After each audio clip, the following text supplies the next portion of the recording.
Welcome to my channel, World Cooking Made Easy with Diane. I'm Diane, and cooking isn't just something I do, it's a part of who I am. Growing up, the kitchen was the heart of our home.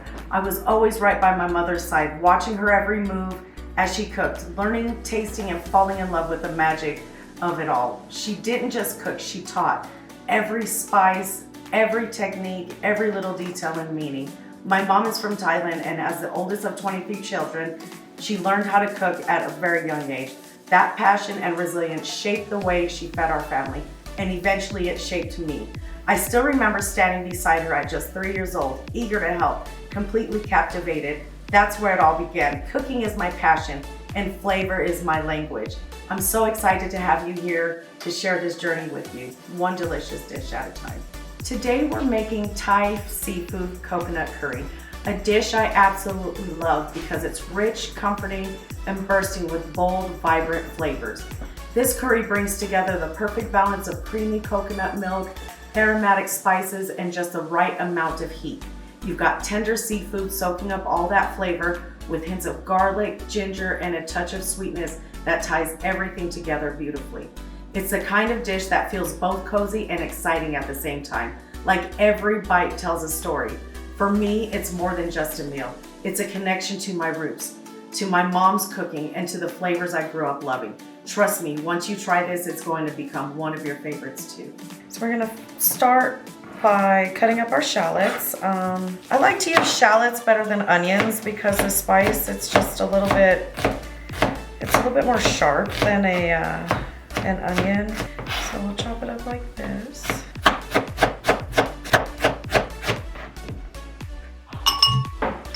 Go ahead and mince about 4 cloves of garlic. And then we're gonna mince it up really good here. You could use garlic, but yeah, you're not gonna get the same result. Next, we're gonna make the sauce. I'm gonna use some neutral oil, shallots. So we're gonna fry this until it gets fragrant. It smells so good. Then we're gonna throw in our garlic and fry that just for a couple more minutes. It smells so good.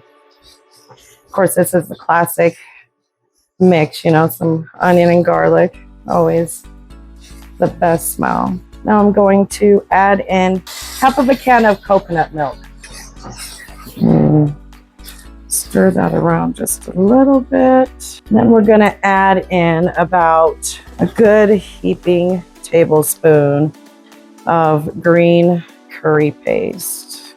We're gonna go ahead and give that a good stir until it gets all over, looking good. This brings back memories of my mom when she would cook this dish. We would all gather around and just watch her and just, Mom, what can I do? What can I do? But my mom would make the curry powder or the curry paste herself, like literally with the lemongrass, the garlic, the galanka, with everything. So it was amazing to watch her. This is made easy, so yeah, we're using the curry paste. Smelling so good. And we're gonna add the rest of our coconut milk. I'm gonna add probably about a cup or two of some water. Bring that to a good boil. This is what I like to add, seafood. It's like fish bouillon. It gives it a little bit of that. Gives it that little bit more of a stocky flavor. There you go, a stocky flavor. Okay, to that we've got some salt. A little bit of salt in there. And some sugar for sweetness. Gonna bring that to a good boil. Now we're gonna prep our seafood. As you see, our shrimp and our mussels don't need any prepping, but my mom would cut the lobster tails in half. So we're gonna cut them in half like so.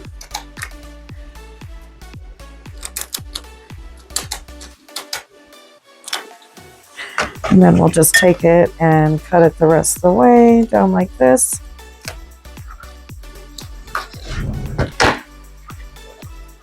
Yeah, that was fun. Maybe not just like that, but like that. So I like to add a little bit of lemongrass paste It gives it that extra bright, crispy depth that really makes a whole dish pop. It adds a fresh, almost zesty aroma that balances out the richness of the coconut milk and brings everything beautifully together. Let's stir that up and then let all the flavors come together and simmer for about, let's say about 30 minutes. And then we'll add in the seafood. Okay, now that we got all of our seafood prepped, our base has been boiling and coming together just so lovely. It smells so good. We're gonna go ahead and add all of our seafood. We'll add in our tails.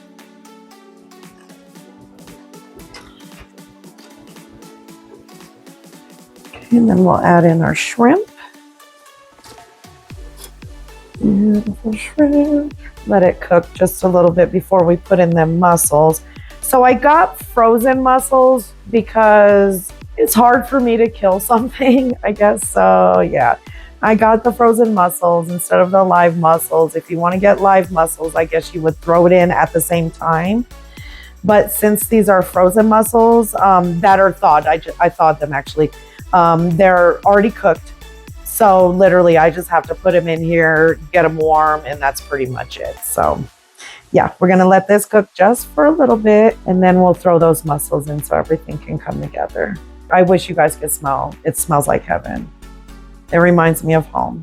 Now that everything's starting to turn pink, as you see, get all that vibrant color. Okay, we're gonna go ahead and throw in these mussels.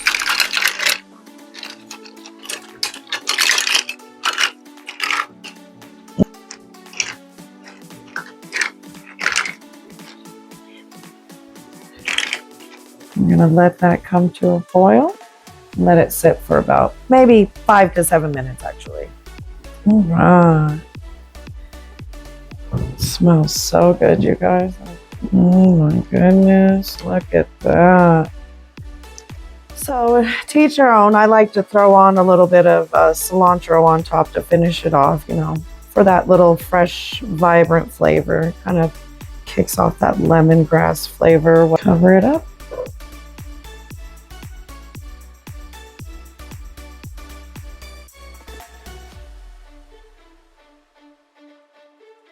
Looks like it's ready. Let's go ahead and get it all plated. Now let's try a bite.